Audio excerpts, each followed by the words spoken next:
Okay, thank you very much for the kind invitation. It's really an honor to be here. I will start with properly TNF-mediated disease that indeed is a IL-1-mediated disease that I show. That is TRAPS. I'm working in general and pediatric rheumatology. This is the outline, the agenda of my presentation. As already alluded by Dan Kastner yesterday, that was previously referred had a familiar Iberian fever for the identification of some family with Irish and Scottish inheritance with a strange inflammatory phenotype that resembled in a way the familiar Mediterranean fever, however with an autosomical dominant patterns of inheritance. We are in depth with Michael McDermott and Ivona Aksentievich for the identification of the genes in 1999 and from the new name TNF receptor-associated periodic syndrome. And as you know, in this number of cells, Dan Kastner proposed the name the new field as an autoinflammatory diseases. TRAPS, as you know, is very well characterized by the other, in respect to the other periodic fever for the long duration of the attacks, several weeks. That is very different from FMF and hyper-IgD, as you know, and especially at the beginning of the disease, when the child starts to present their manifestation, there are few episodes during the year, 1 or 2 episodes a year. So it's very difficult to think about this condition if you do not look to the family, the autosomical pattern, and also to the classical characteristic. There is a high rate of amyloidosis in untreated patients. These are the clinical manifestation: abdominal pain, chest pain, that are present just with the fever episode. Some are quite characteristic, this monocytic fasciitis, a migratory rash that is very painful, the periorbital edema are rather characteristic. Together with Helen Lachman was in charge to analyze the larger series of TRAPS patients available in the literature from the Eurofever registry in Europe, and that was the outcome. That is very interesting to see that there are adult patients that can have their onset in adulthood.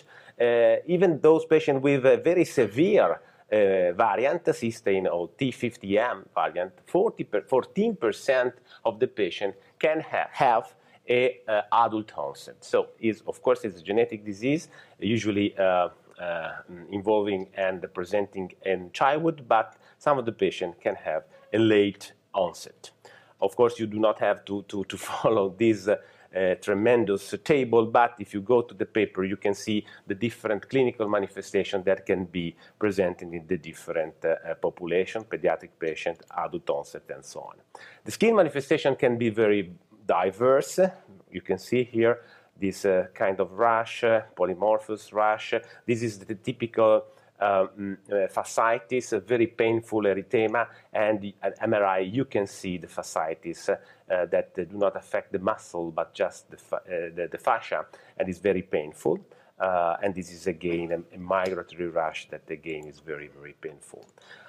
As you know, some patients can have a chronic disease course. Some patients can lose the recurrent episode but have a chronic and more subtle inflammatory phenotype that is very dangerous, because these patients can in a way be used to this kind of condition and are not treated. If they are not treated properly, they can go into a complication, severe complication, that is amyloidosis. That in the past was almost for 25% of the patient. In the Eurofever registry, this number was lower, that it was in 2014. Just 10% of the patients had presented amyloidosis, but most of the patients were adult patients with a pediatric onset, so patients with a very long disease course. Just 2 patients have an adult onset with amyloidosis, as we have just 1 patient, 1 pediatric patient, that developed in the pediatric age amyloidosis. So we think that thanks to the new treatments that we have, we will have a strong reduction, we hope, strong reduction of this complication. Other complications are renal failure, abdominal adhesion, infertility, and so on. there are this kind of strange phenotype. This is called phenotype 2, that is retrieved from FMF patients that do not have clear fever episode, but they have a smoldering inflammation, and most of these patients can present just with a severe complication, that is amyloidosis and renal failure. Some insight in the pathogenesis. This is the structure of TNF receptors. There are the extracellular and intracellular part. Most of the most relevant variant and mutation are in the extracellular part of the genes. And those are more interesting, are those that, and more severe, are those that are pertinent to the cysteine residue. They are very important for the structure of the protein. There are other such as R92Q, for example, that are less important here, that are less important for the structures of the protein. This is very relevant for the pathogenesis because, as you know, maybe know, there were some different ideas on the possible pathogenic mechanism of TRAPS at the beginning of the story. In the first work was the hypothesis of defect of shedding of TNF receptors. This is an important way in which the immune system gets rid of too much TNF in circulation. So the soluble receptor is shedded and can buffer, in a way, block TNF in the circulation. There was the idea that and indeed some patients have a defect of shedding, and so that was the first idea. The second evidence that is, since TNF receptor 1 is very important to induce apoptosis, this patient can have also a defect of apoptosis. But the most relevant and I think the most important mechanism related to this disease, as you know, is a defect of trafficking of the receptor. Indeed, the mutated receptor is not able to reach the membrane, is in a way entrapped in the endoplasmatic reticulum, and there is a clear defect of the expression of the receptors on the membrane. So within the cells, stress is caused ER stress with overproduction of oxygen reactive species and activation of different pro-inflammatory pathway, as shown by many papers also from here, from NIH. We also study the impact of this accumulation of unfolded protein in terms of autophagy. These patients have an impaired autophagy that is related to the fact that, in a way, also the autophagy is impaired in this patient because they are engulfed of protein to digest, in a way. And this is very relevant because it's a further important stimulation and also for the activation of IL-1 pathway. Indeed, this patient, at least when they are not treated, have a huge and high secretion of IL-1. The defect of shedding is no more a pathogenic mechanism. As you can see here, there are different mechanisms and very complicated mechanisms that explain the role of the pro-inflammatory mechanism related to the mutation of this gene. Diagnosis and differential diagnosis. Of course, the differential diagnosis is the same for all recurrent fever, and you have to be very careful on the exclusion. As you know, we are very interested also to make a differential diagnosis among the other monogenic and multifactorial autoinflammatory disease. Again, from the Eurofever registry, we learned that indeed there could be a huge delay in the diagnosis of all the autoinflammatory disease. That was an old paper from in 2012 at the beginning of a history of the registry, of Eurofever registry. Of course, there was a decrease in the diagnostic delay according to the decade of birth. And I have to say that in the last 5 years, we have an improvement and a reduction of the diagnostic delay in the patient. That means that the community, in a way, is much more able to recognize early not only TRAPS patient, but all the patients with autoinflammatory disease. This is the good news. But the bad news is that still, even after the discovery of the gene, there are still patients that can have born after 1999 that can have a relevant diagnostic delay up to 10 years, 8 years, or 6 years of diagnostic delays. And so we have to improve in the recognition of this patient a lot.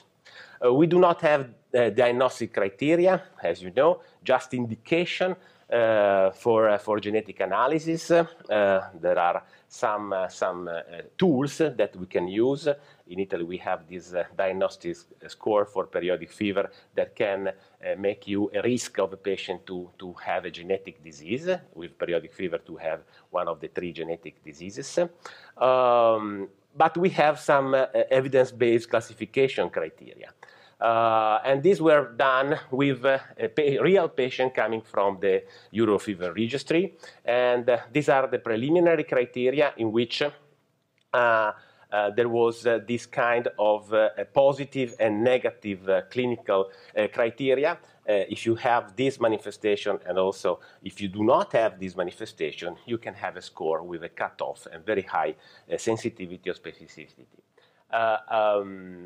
We also go on, and that was done just with a patient coming from the registry. We also decide to include a lot of experts in the determination of the new classification criteria with a very complicated and long process that involves many people with a Delphi survey and then selection of new genes after a statistical analysis of real patient.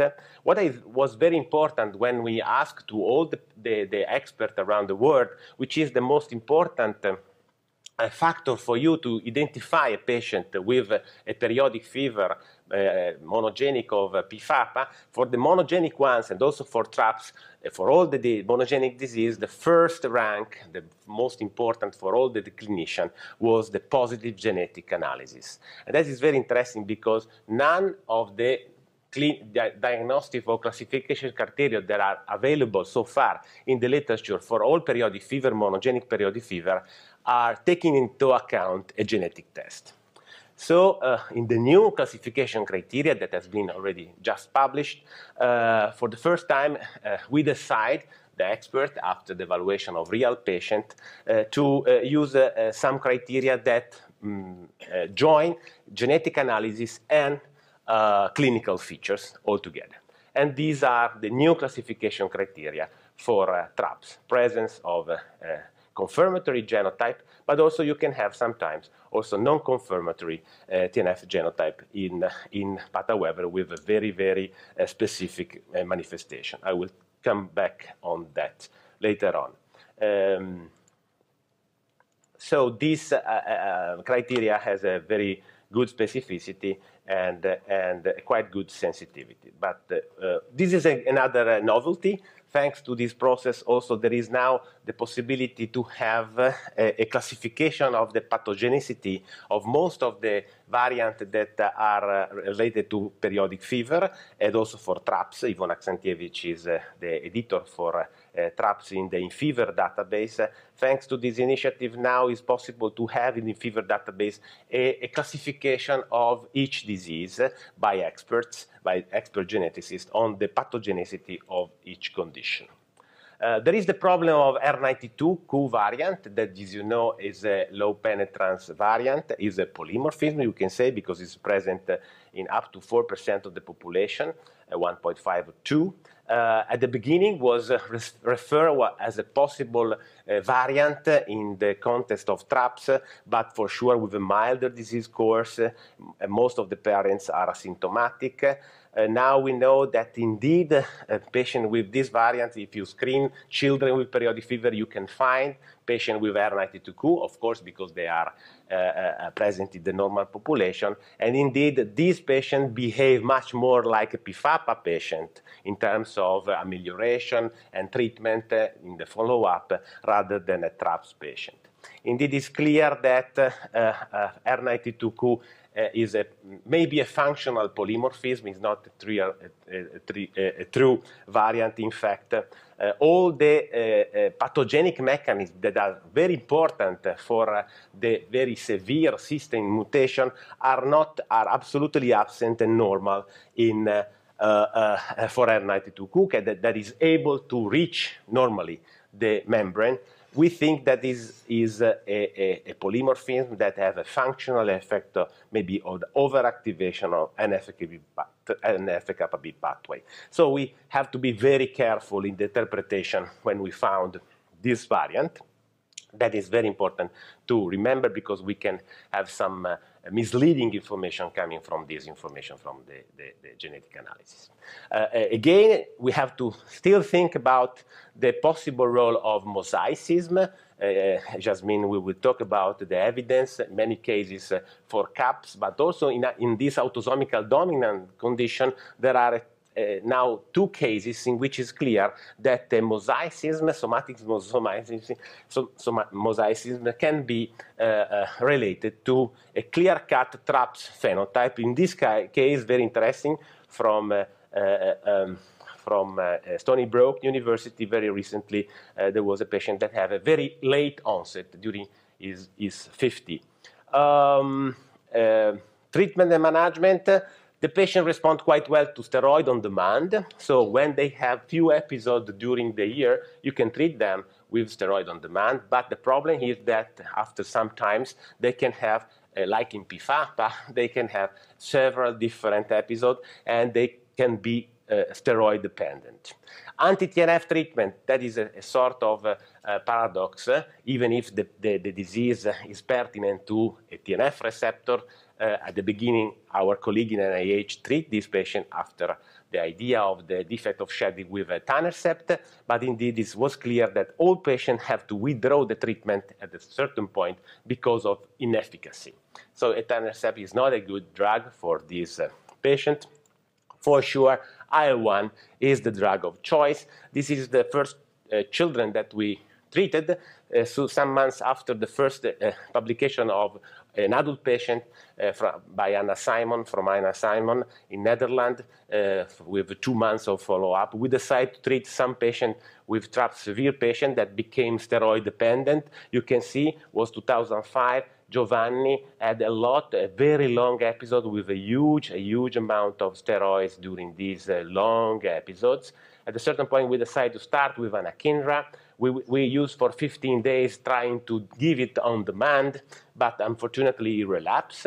So we have to start again with anakinra. And from that moment, you can see here, March 2006, it was absolutely normal. And it didn't, from 2006, it didn't have any flare, just the one flare when he switched to a canakinumab trial.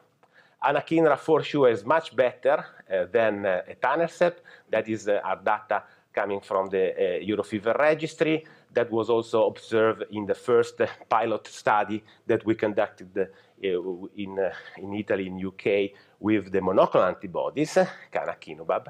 And now we have the evidence with the cluster trial.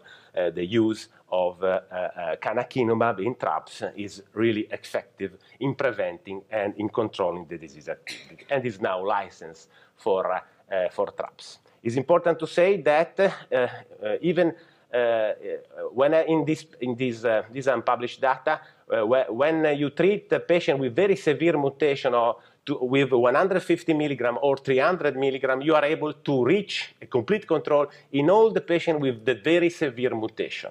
This is not the case for R92Q.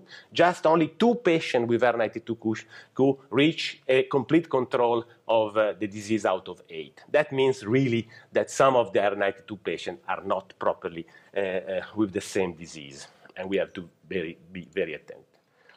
We have to monitoring very specifically. There are recommendations.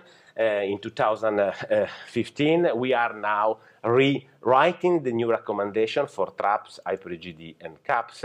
The quality of life is absolutely improved, but the most important thing for me it was when Giovanni came after many years of anakinra and then canakinumab to say that it was very, very important player, and he scored 2 goals and have a rank of 8.